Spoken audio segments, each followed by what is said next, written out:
AP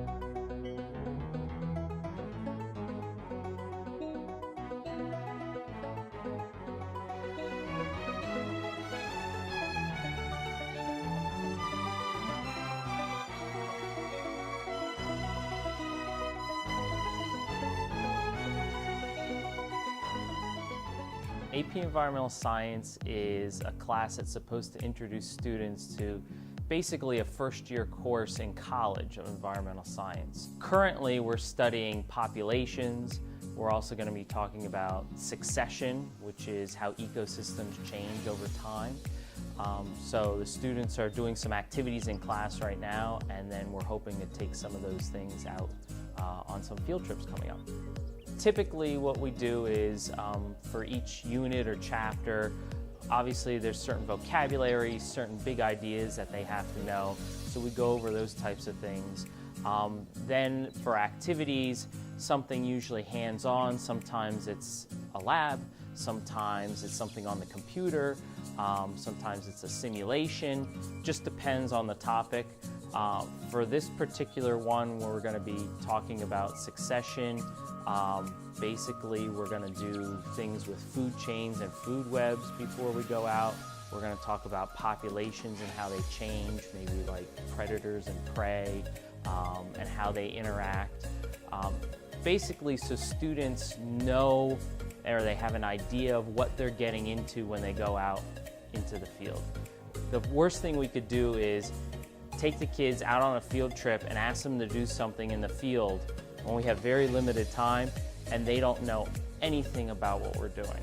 So we have to give them a little bit of a heads up and give them a little bit of background information, but we don't want to throw them in cold turkey and not use the time wisely.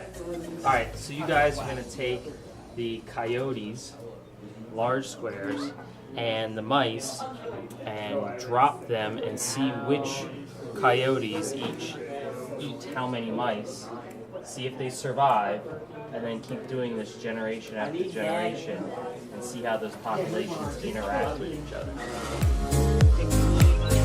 We're going to go to Lehigh Gap Nature Center next week, which is a nonprofit organization that actually purchased one side, the north side of Blue Mountain near Palmerton.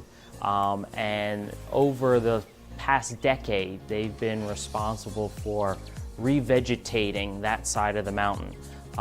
The pollution that occurred from a zinc smelting plant in Palmerton over the course of about 100 years wiped all the vegetation out, mainly because of acid rain from burning coal.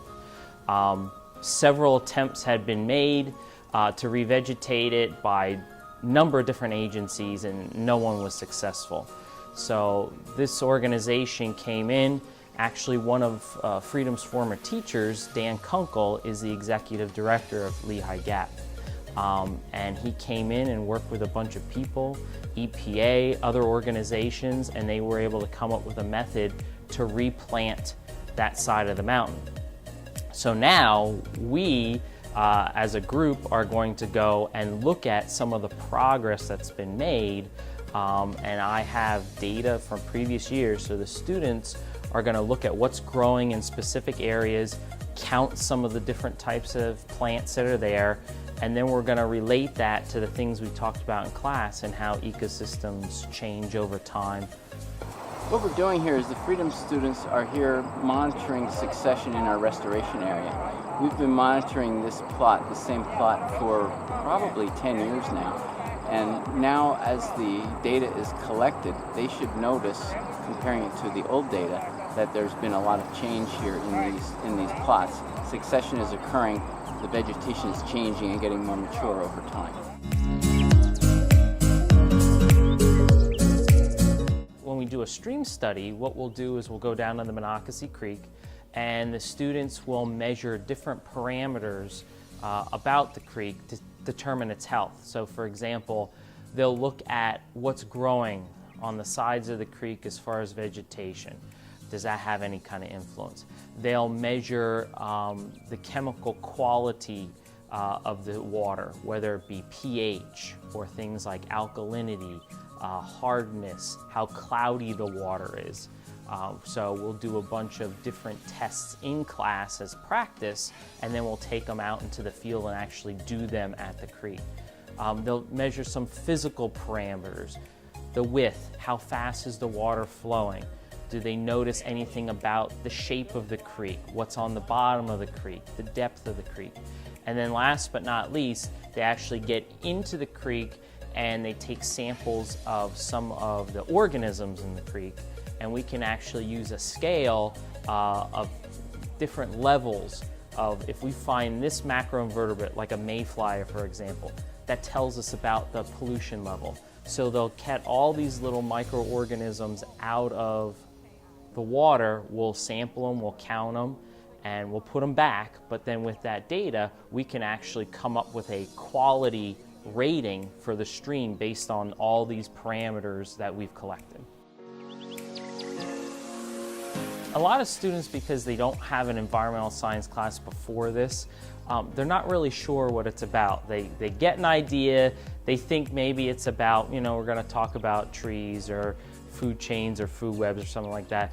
But when we really get into it and really get into some of the topics, we go from topics like human population. We talk about economics and politics a little bit. We talk about energy usage and fossil fuels, pollution.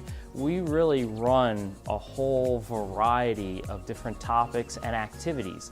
And some students have never visited the locations we go to. Some students never even knew they existed. And I have students that at the beginning of the course aren't really sure what to make of it, and at the end they say, oh, I really enjoy this. I never knew environmental science covered all these different things.